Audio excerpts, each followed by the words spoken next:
Years ago, I spent endless summers at church youth camps, either as a counselor or as the camp director. Those were the days when I had energy. Either way, I often found myself as the adult in charge of organizing the obligatory everyday segment devoted to game playing. It was largely an excuse to burn excess calories from children in the vain hope that they would go to sleep at night so that we weary grown ups could actually get some rest. I discovered early on there were a couple things that seemed inconsistent or just plain wrong in the way that many of our games were organized. First, there were the kids who had absolutely no interest whatsoever in sporting events. They did not want to participate in games, no matter what we played. Volleyball, tug of war, relay races, where you balanced a peanut M&M on a spoon that was clenched between your teeth. I loved that game. It didn't matter. Quite a few kids could care less about competition of any kind, so they just chose to sit things out. Then there was an opposite problem, the kids who went all out, competing as if their very lives depended on winning at whatever cost, whatever contest they were playing, even to the point of playing dirty, cheating, body blows, screaming obscenities, which is common enough behavior at sporting events, but this was church camp after all. And it just felt somehow inconsistent with the overall theme of an experience that was supposed to instill values of peace, forgiveness, love, and grace. You suck! No, we don't want that. Surely there was some way to find a healthy physical outlet, a way to play games that involved everyone, and a way that did not result in eyes being gouged out and biting and children running off the playing field with tears streaming down their faces because they'd just been humiliated in front of all their friends. Then, one year before the summer camping season, a colleague handed me a well-worn paperback book. It was called The New Games Book, and it was such a revelation I stayed up all night reading it.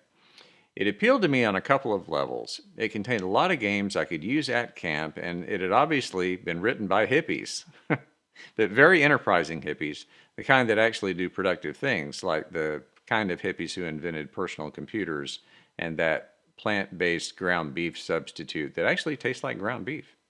So, those kinds of hippies.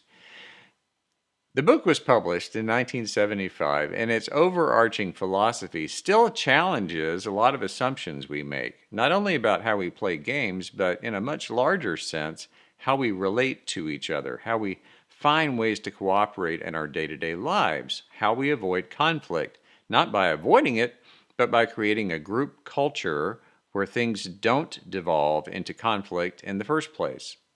The three-part theme of the book is simply this: play hard, play fair, nobody hurt.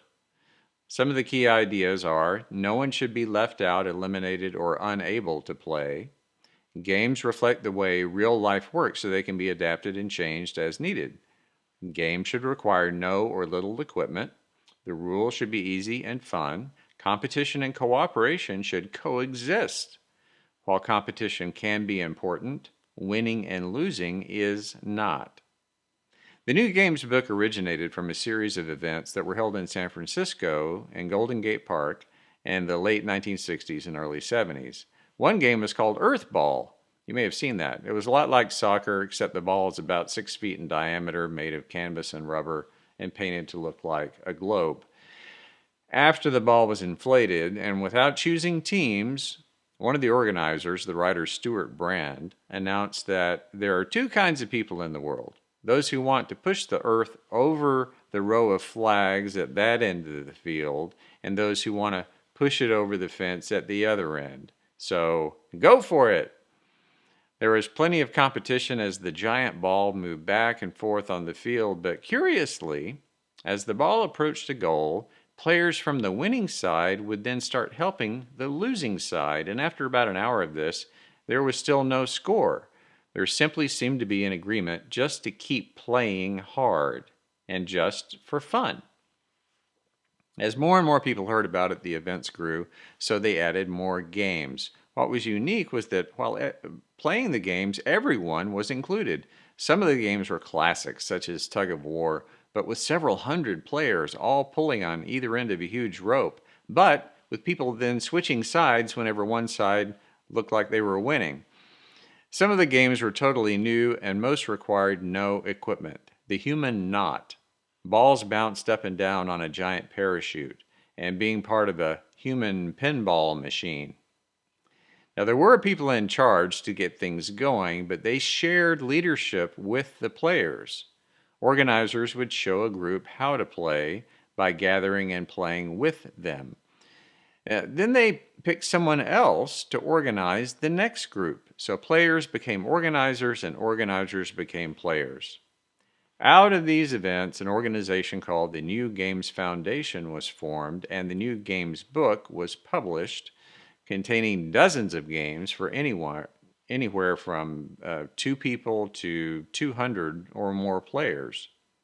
Pat Farrington, who'd been one of the original organizers, said that by re-examining the basic idea of play itself, we could create a sense of community and personal expression.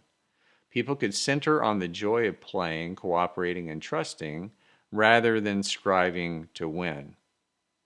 The new games came to represent something larger than the events themselves. They aimed to change up the expectations of what it means, not just to play games, but for people to live and work together. The roles of players, the freedom to make and change rules as you go along, and the overarching ideal of cooperation, as opposed to creating winners and losers. Those elements reflect goals that can be applied to all kinds of social systems, our families, businesses, churches, communities, even society as a whole. Now, that all might sound like a late 1960s, early 70s utopian fantasy made up by young, spoiled baby boomers living in the shadow of the Cold War, fed up with conventional institutions and politics.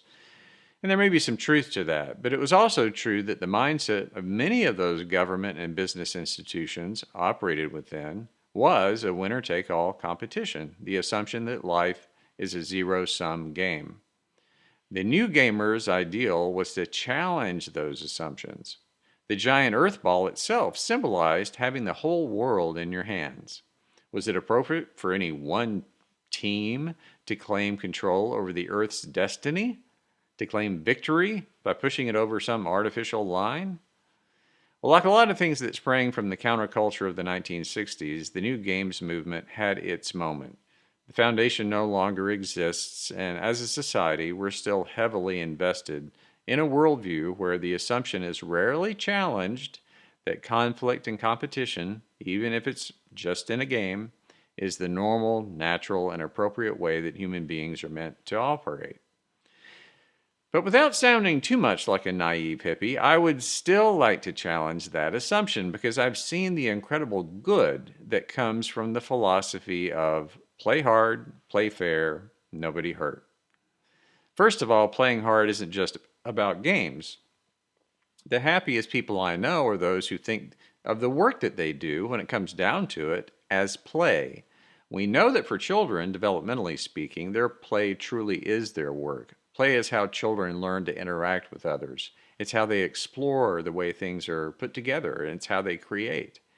But that process does not stop at some magic age. We all continue on a journey of doing those things, whether we work by sitting at a computer, or our work is repairing cars, or building furniture, or gardening, or lawyering, or doctoring, or investment banking, or teaching, or being an artist or a musician.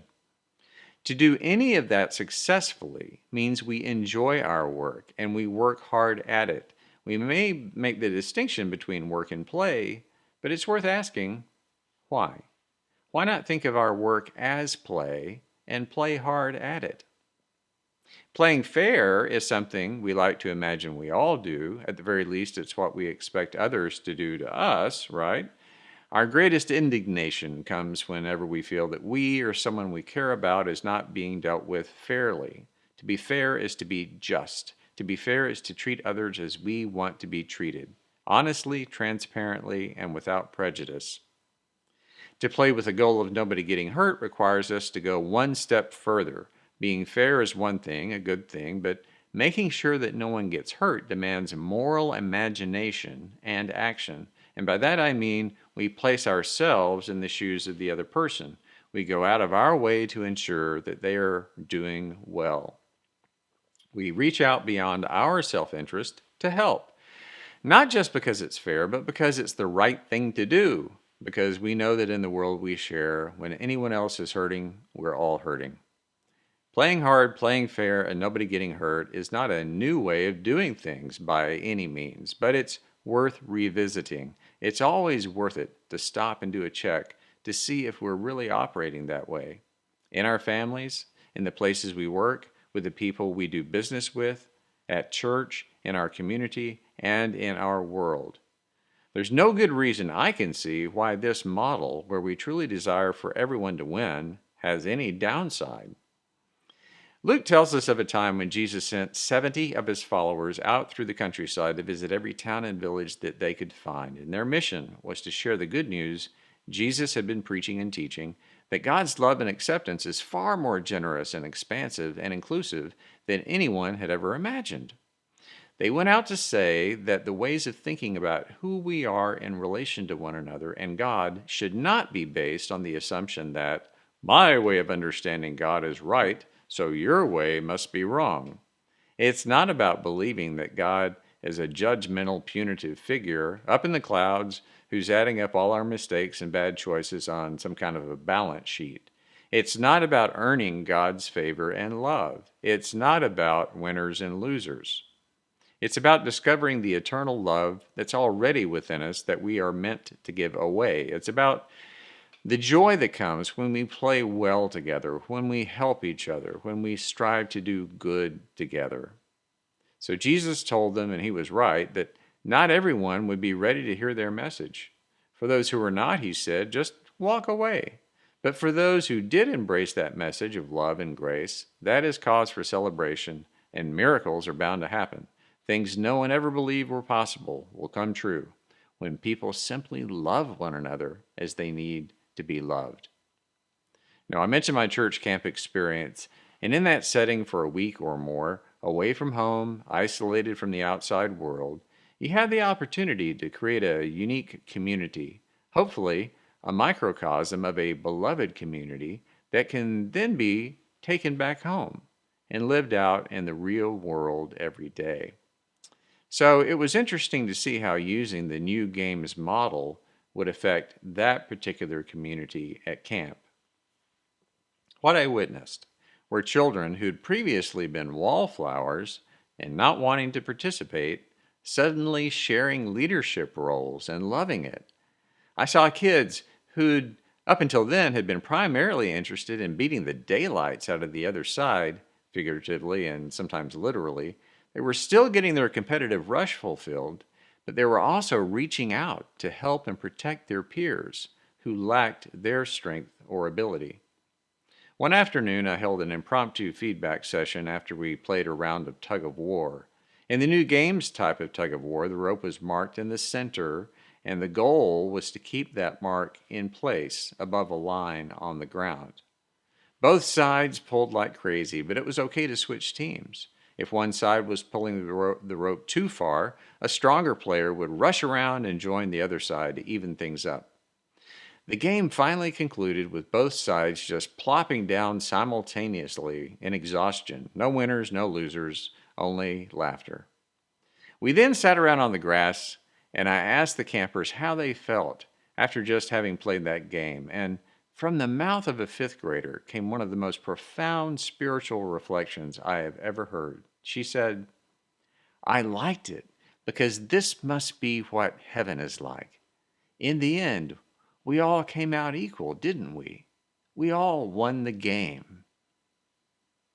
Building teamwork, working toward a common goal, building trust and cooperation, the stronger helping the weak, and having a joyful time doing it. That's much more than a game. That's a vision for our life together. That's a mission we can pursue. That's a calling we can share. That is good news. It is gospel. Play hard. Play fair. Nobody hurt.